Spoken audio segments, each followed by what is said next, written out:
Hello guys, so sa mga hindi nga pala nakakilala sa akin, no, so ako nga pala si Marlon Ubaldo. So ako ang owner ng The Printing Shack at nagtuturo ako ng tips and tricks about sa may printing business. So kung gusto mo na mga ganitong klase ng content, inaanyayahan kita na mag-subscribe dito sa may channel ko.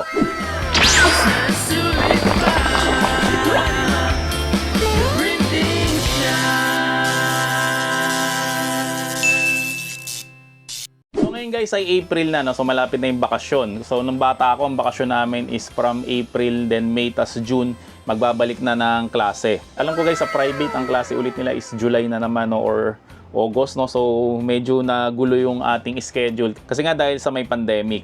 So itong vlog na to ay dedicated to sa mga teacher, no, na gusto nyong parangalan yung mga estudyante nyo na nag-e-excel dyan sa may classroom nyo. So tuturuan ko kayo guys na gumawa ng acrylic na medal, no. So ito ay medyo low cost lang, no, kasi medyo mahal talaga yung mga gold, yung silver at syempre yung bronze na medal, no. So ito guys, DIY lang to na pwede nyong gawin dyan sa may loob ng classroom nyo, no, para nga naman ganahan yung mga estudyante na mas galingan pa nila next year. So noong nakaraang taon, ang tinuro ko sa inyo about sa may graduation ay itong graduation standee, no. So sa mga gustong makita to, maglalagay na lang ako ng link sa may description section ng video na to, no, kung paano mo to gawin. So para hindi na humaba tong video na to, no, so ganito lang siya kadaling gawin. Ang dami kasing mga ayaw magtayo ng printing business kasi sabi nila hindi raw sila marunong mag-layout, hindi raw sila marunong gumamit ng Photoshop, ng Corel.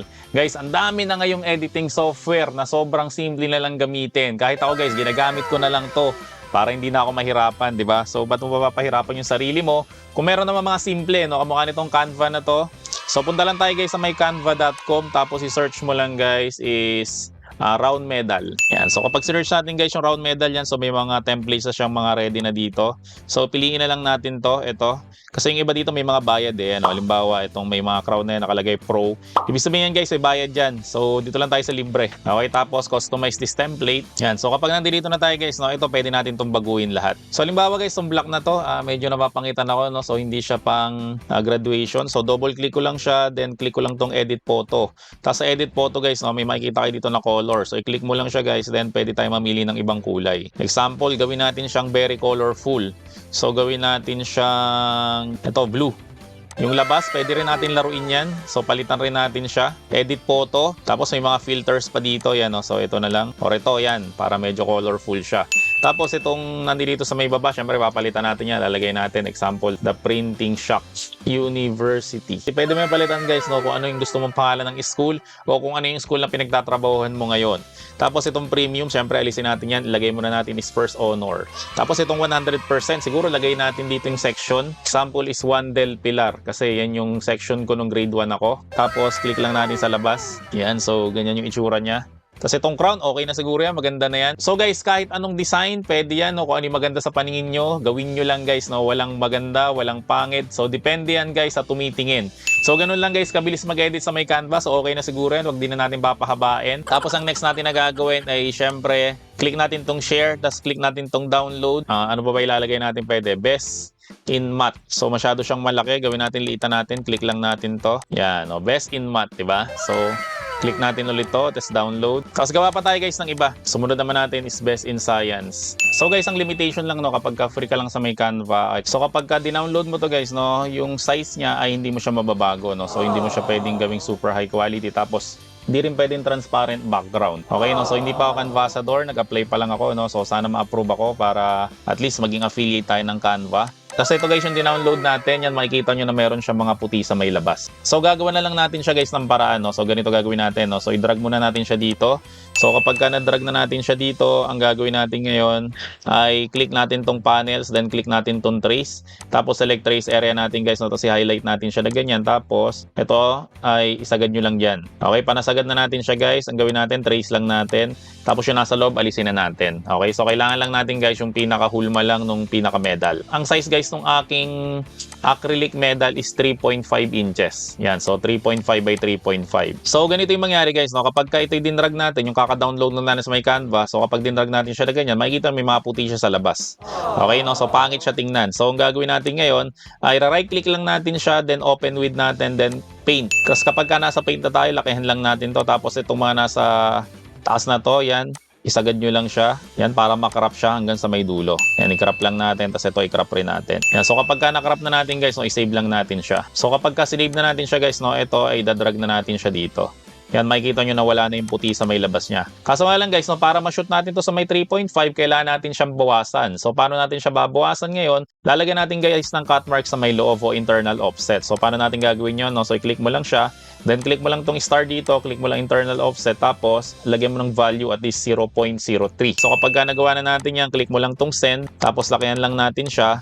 Then itong nasa labas na to, click mo lang siya, then no cut mo lang para yung nasa loob lang yung may cut niya. Gawin natin, ilagay lang natin siya dito. Yan, tapos paramihin lang natin siya, Ctrl C, Ctrl V.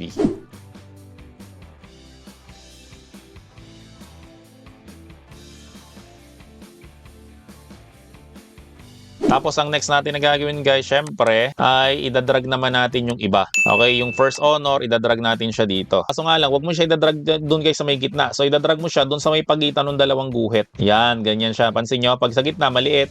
Pag sa dalawang guhit, medyo lumaki. So ganoon rin guys gawin natin dito sa may second honor natin. So idrag natin siya, wag dito sa may gitna, idrag mo siya doon sa may pagitan ng dalawang guhit. Yan, para mas malaki siya. Pili na lang tayo dito, siguro best in math na lang, no? So ilagay natin dito. Wag again doon sa may gitna, dito lang sa may pagitan ng dalawang guhit. Yan, so kapag nagawa na natin siya guys, pwede na natin siyang i-print. So click lang natin tong print, then click natin tong print. Tapos guys, gawin natin, no? Print natin dalawang kopya. Tapos more settings natin. Epson Premium Glossy at syempre yung quality gawin nating high. Tapos okay lang natin to, tapos i-print na natin. So sa mga nagtatanong guys, no, kung ano bang klaseng printer ang ginagamit ko sa pag-print ng mga sticker dito sa The Printing Shop. Ang ginagamit ko guys ay itong Epson na L121 printer, tapos meron siyang pigment ink. Kaya guys, pigment ink ang ginagamit natin kasi ito guys yung ink na hindi siya kumukupas. Hindi kamukha guys nung original na ink na nasa loob ng box ng Epson, kumukupas yun. So nakakaya naman guys sa mga customer, no, na nag-offer ka ng printing tapos ilang linggo lang or ilang buwan lang yung lumipas, kumupas na yung print mo. So kung saan nakakabili ito guys, no, hanapin mo lang kami sa FB, The Printing Shop, at sabihin mo lang guys na bibili ka ng printer with pigment ink. So ito guys yung acrylic na lalagay natin ng sticker, no. So 3.5 yung size nito halos. Tapos ito naman yung ating mga ginawang sticker. So para mas maganda siya guys, ang gagawin natin dito is lalagyan natin siya ng phototop para mas maganda siyang tingnan. So ang gagamitin natin guys na phototop ay itong 3D at syempre itong glittery, no, para makita natin guys kung ano yung mas maganda sa kanila. So again guys, sa mga hindi pa marunong mag-laminate ng phototop, so ganito lang siya. So gagamit tayo ng laminator. Tapos isusuksok mo lang siya ng konti ng ganyan, tapos iraran mo lang siya. Saglit na saglit lang. Yan. So kapag naran mo na siya at naipit na yung pinakatuktok niya, ang gagawin mo guys, babalatan mo lang siya. Tapos sasagad mo lang siya sa may dulo. Tapos syempre ito, ilalaminate natin siya dito. Yan. So again guys, lagyan nyo lang ng allowance dito sa may gilid. Mamaya papaliwanag ko sa inyo ulit kung bakit nilalagyan natin ng allowance dito sa may gilid. So ang next naman natin na i-laminate syempre yung glitter. So again, ganon run, konti lang, tapos balatan lang natin. Sagad natin sa dulo. Then ganon ulit guys, so lagyan natin ng allowance. So syempre guys, ang susunod natin na gagawin, ikakat na natin siya using our Cameo. So ilalagay muna natin to syempre sa ating cutting mat. Yan, so bakit mayroong allowance dito? Kasi guys, yun yung gagamitin natin na pandikit pa. No, kasi yung cutting mat ko, wala na masyadong dikit. Yan, huwag kayong tapon ng cutting mat. Hindi porke wala na siyang pandikit, ay itatapon nyo na siya. So again guys, naipapantayin siya dito sa may taas kaysa dito sa may gilid. Yan, tapos ilagay na natin siya ngayon doon sa may cameo natin para makat na siya. So dito na tayo guys sa ating cameo, no? Lalagyan natin siya ng cameo bridge. Yan, para hindi lumalayla yung ating cutting mat. Tapos syempre susuksok na natin siya dito. Yan, tapos ikakat na natin siya using our silhouette cameo, no? So ipipress ko na lang yung send. So ito naman guys, ang kinakat naman natin ngayon is yung 3D natin, okay? Kapag 3D guys, no, medyo mahirap talaga tong ikat kasi medyo nahihirapan yung kami na basahin yung registration marks dito. Pero ito, sinuwerte tayo, no, so hindi na siya nahihirapan na basahin. So hintayin na lang natin siya guys matapos yung cut.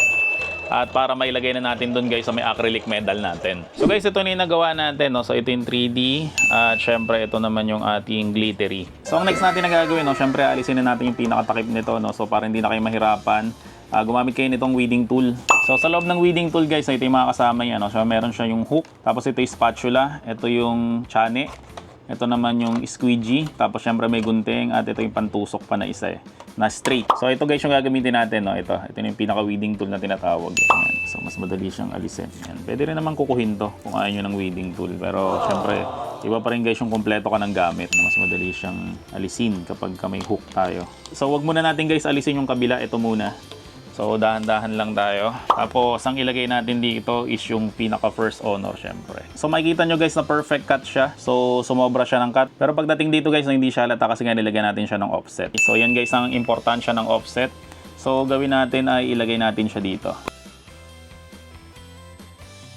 So makikita nyo na sakto naman siya sa ating ginawa. So ito na guys yung nagawa natin. Syempre first honor at syempre yung best in math. Yan, so glittery.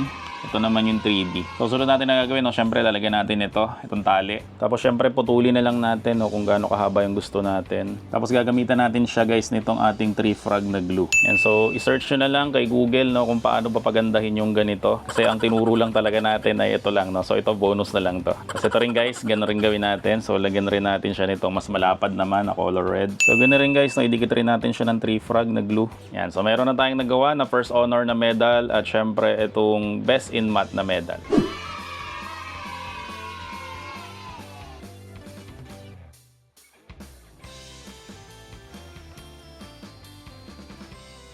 So guys, as a bonus, no, so gawa rin tayo ng ribbon style. So ito, may nakat na tayo dito. Yan, tapos gagamit tayo nitong button pin na acrylic, no, tapos dinikitan ko lang siya ng ribbon sa may likod. So ilalagay lang natin siya na ganyan, saka natin siya tatakpan. Ito naman yung isa yung best in science. So guys, sa mga nagtatanong, no, kung ano bang materials yung pinagprintan ko, no, syempre pinagprintan ko itong vinyl na to. Yan, so yung mga materials na yan guys, yung printer na ginamit ko, syempre yung cutter na ginamit ko dito, na available yan guys sa amin sa The Printing Shop. So sa mga gusto mag-avail nito guys, no, hanapin mo lang kami sa FB, The Printing Shop, at sabihin mo lang guys na napanood mo tong video na to, no, para bigyan ka ng discount. So short story muna guys, no, bago ko ipakita sa inyo yung final product natin. No, nag-aaral kasi ako guys, no, napaka-ordinaryo ko lang na estudyante. Yung hindi mo mapapansin, yung siguro kung teacher ka, hindi mo malalaman yung pangalan ko hanggang matapos na lang yung grade school, no? Kasi unang-una, lagi ako nasa dulo ng classroom kasi nga letter U yung apelido ko for Ubaldo. So lagi ako nasa likod, 'di ba? Ganun yun pag alphabetical order. Tapos naalala ko lang na nagkameron ako ng mga medal, siguro nursery, tapos kinder ako. Pero nung grade 2 naman ako, guys, naging top 2 yata ako noon o top 3. Handang-handa na ako noon na i-receive yung award ko, no? So nagplansya na ako ng buhok, no, naglagay pa ako ng gel. Nung grade 2 ako, no, tapos nakaganyan pa yung kamay ko noon. Yan, ready na akong umakyat ng stage. Kaso ang problema noon guys, doon sa may Diliman Preparatory School, nung magsasabitan ng medal, biglang umulan. Okay, so hindi yata talaga ako nakatalaga na magkamero ng medal. Nakakatawa, no? So, itong medal na ginawa natin, isasabit ko lang sa sarili ko to. Kasi ako naman yung gumawa nito, no? So, tawagin na natin yung best in math sa Del Pilar. So, Marlon Ubaldo. Yan. Tapos tawagin naman natin yung first honor. So sino ba? So ako lang naman yung nandito sa may screen, no? So ako na rin, Marlon Ubaldo. O, di ba? Dalawa na yung medal ko. At syempre yung mga ribbon, ito, best in science. So ikabit ko na rin sa sarili ko to. Yan, so grabe, no? Ganito palang pakiramdam na masabitan ng medal at ribbon. Ilagay na rin natin, best in math. Syempre ako na rin. Lagay ko naman dito sa may kabila. Dami kong medal, dami kong honor. So ito guys, meron pa tayong mas maliit na size dito. Sabit ko na rin sa sarili ko para feel na feel kong marami akong award. Yan. Okay, no? So very nice yung aking mga awards. Meron dating mga tanong sa mga vlogger dati o sa mga tao na sinasabi nilang ano raw ba yung pipiliin mo? Diskarte raw ba o diploma? Hindi naman kasi ako matalino, no? So, hindi rin naman ako nakagraduate ng college, so wala akong diploma. So, hindi ko rin naman sinasabi na pinipili ko yung diskarte. Kasi guys, maraming tao na matatalino pero hindi naman sila madiskarte. Pero naman mga tao na katulad ko na madiskarte ako pero hindi naman ako matalino. So ano bang pipiliin ko sa dalawa? Guys, ang pipiliin ko pareho. Okay, kasi marami kasi mga tao na mga tamad mag-aral kasi sinasabi lang nila na mas pipiliin ko yung diskarte kaysa diploma. Guys, iba pa rin kasi may pinag-aralan ka. Mas malaki yung chance mo na may marating ka sa buhay kaysa yung dumidiskarte ka lang. So masasabi ko talaga guys, no, kahit di ako nakagraduate, na iba pa rin guys yung may pinag-aralan. So about sa mga estudyante naman, kung college ka man ngayon, no, ang masasabi ko lang sa'yo is huwag ka masyadong grade conscious. Hindi kasi mga kaklase ko dati sa grade, no, so gusto nila matataas yung grade nila. So sabi guys ng teacher ko, no, huwag kayo masyadong grade conscious kasi pag dumating naman yung time na nasa labas ka na ng field, yung meron na tayong tinatawag na equal footing, ibig sabihin nun guys, is lumabas na tayo ng school, so pare-pareho na tayo, no? So kapag nandoon ka na raw sa real world guys, ay hindi na raw talaga tinitingnan ko ano yung grade mo. So ang lagi ko sinasabi sa anak ko, no, kahit hindi masyado mataas yung grade mo, basta pumapasa ka lang, okay na sa akin yon. Para sa akin lang to guys, no? Kasi minsan, kapag yung isang estudyante sobrang matalino o sobrang talino mo, minsan dyan ka nagkakamero ng pressure. Yun nga, kasi nga sa sobrang talino mo, ang dami mo nang ine-expect. Meron pa nga akong kaklase na sobrang talino niya. Siguro siya yung pinakamatalinong taong nakilala ko na hindi ko nababanggitin yung pangalan. Nung nabalitaan ko guys, nung graduation na nung batch namin nun, kasi nga hindi ako graduate, hindi siya umattend ng graduation. Kasi hindi raw siya guys cum laude. No? So dinamdam niya yun guys na hindi siya cum laude. Kaya hindi siya umatay ng graduation, di ba? So, missed opportunity yun. Imbis na akit ka ng stage na meron ka mga ganitong sabit, hindi mo nagawa. Nangyari nga nun guys, no, masyadong mataas yung standard niya na dapat valedictorian siya, no, kasi nga matalino siya. So, again guys, no, sa mga estudyante dyan, hindi nyo guys kailangan ng sobrang taas na grade, no? Kasi pagkatapos mo naman ng school, hindi naman titingnan sa'yo yan. Basta pumapasa ka sa school mo at hindi ka naman bumabagsak, at ginagawa mo lang naman talaga guys yung mga dapat mong gawin dyan sa may school mo, no? So okay na yan. So again guys, no, ang pag-aaral, stepping stone natin yan para makuha rin natin yung mga pangarap natin sa buhay, no? Kasi dyan ka natuto magsulat, dyan ka natuto magbasa. So guys, wag nyo sasabihin na hindi natin kailangan yung pag-aaral kasi dapat puro diskarte lang, no? So para sa akin lang naman to guys, no? Hindi kasi ako naniniwala doon, no? Kahit na madiskarte akong tao at di naman ako nakapagtapos. Para sa akin guys, no, iba pa rin guys yung may pinag-aralan kasi mas marami kang opportunity once na nakatapos ka ng pag-aaral mo. So ayun lang guys, no? So maraming salamat ulit sa panonood nyo. See you on my next video at bye-bye! The printing shine, ayos na sulit pa. The printing shine, ayos na sulit pa. The printing shine.